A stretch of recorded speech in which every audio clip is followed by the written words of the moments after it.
In the peaceful village of Serenity, there was a wise teacher named Mr. Thompson. He was known for his deep understanding of life and the human mind. His home was surrounded by a beautiful garden, and people often came to him for advice. One day, a young boy named Alex came to visit Mr. Thompson. Alex was a bright student, but he was troubled by his restless mind. Mr. Thompson, Alex said, I can't control my thoughts. They are always racing, and I feel stressed. Can you help me? Mr. Thompson smiled kindly. Of course, Alex. Let's sit in the garden and talk. Sometimes, the mind can be like a storm, but it can also be calm like a lake. Let me tell you a story that might help. Once upon a time, there was a young man named David who had the same problem as you. He couldn't control his mind and was always anxious.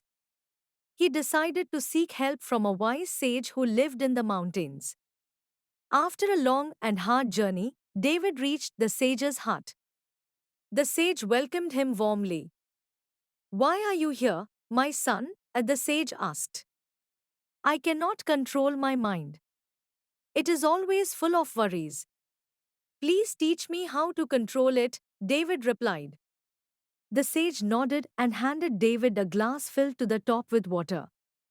Take this glass and walk around the hut 3 times without spilling any water, he said. David carefully took the glass and started walking. His eyes were fixed on the glass, making sure he didn't spill any water. After he completed the task, he returned to the sage. Good job, said the sage. Now, tell me, what were you thinking about while you were walking? David thought for a moment and replied, I was only thinking about the water and how not to spill it. The sage smiled. You see, David, when you focus your mind on one task, you can control it. The key to controlling your mind is to focus on the present moment and what you are doing. When your mind starts to wander, gently bring it back to the present. David stayed with the sage and practiced focusing on the present moment. Each morning, they would sit together and meditate, focusing on their breath and letting go of distracting thoughts. The sage taught David to pay attention to his senses, the sounds around him, the feeling of the ground beneath his feet, and the taste of his food. At first, David found it difficult. His mind would often wander to thoughts about the past or worries about the future. But each time, the sage reminded him to bring his focus back to the present moment. One day, the sage shared another story. David, let me tell you about a man named Rishi. He was always busy and his mind was constantly occupied with work and responsibilities. He, too, struggled to find peace. One day, Rishi met an old monk who taught him to be mindful. The monk explained that by living in the present moment and focusing on what he was doing, Rishi could calm his mind. The monk gave Rishi a simple task to eat his meals mindfully, paying full attention to the taste, texture, and smell of his food. Rishi started practicing this every day. At first, it was difficult. His mind would wander to his work or other worries. But with time, he learned to enjoy his meals fully, experiencing each bite with all his senses. This practice of mindfulness spread to other areas of his life. He became more focused, more peaceful, and less stressed. David listened carefully, understanding the power of these simple practices. So, by practicing mindfulness in everyday activities, I can train my mind to stay focused and calm? Yes, David, the sage replied. Mindfulness is not just about meditation. It's about bringing your full attention to whatever you are doing. Whether you are eating, walking, or even talking to someone, be fully present. This will help you control your mind and find peace. As David continued his journey with the sage, he learned another valuable lesson: the power of positive thinking. The sage explained that the mind is influenced by the thoughts we feed it.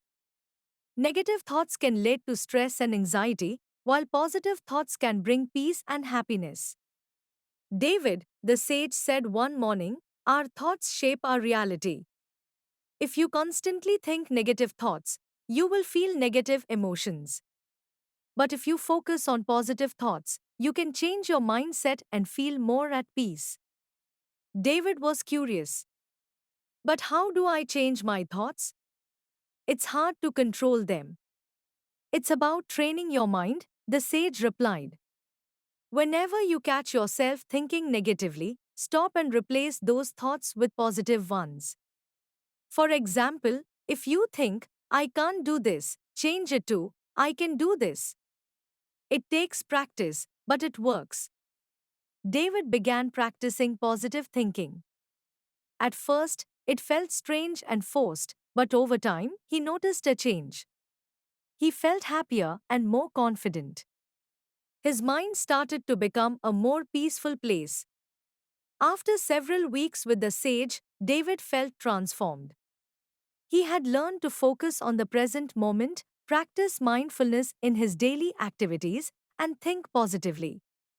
His mind was calmer, and he felt more at peace. The sage saw the change in David and knew it was time for him to return home.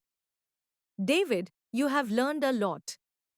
Now, it's time for you to go back and apply these lessons in your life. Remember, controlling your mind is a continuous practice. Keep focusing on the present, be mindful, and think positively." David thanked the sage for his wisdom and guidance. He felt grateful and ready to face the world with a new perspective. As David made his way back to the city, he reflected on his journey. He realized that the true power of the mind lies in how we choose to focus and think. By controlling his mind, he could create a more peaceful and fulfilling life. When David returned to the city, his friends and family noticed a change in him. He was calmer, more focused, and happier. They asked him about his journey and what he had learned.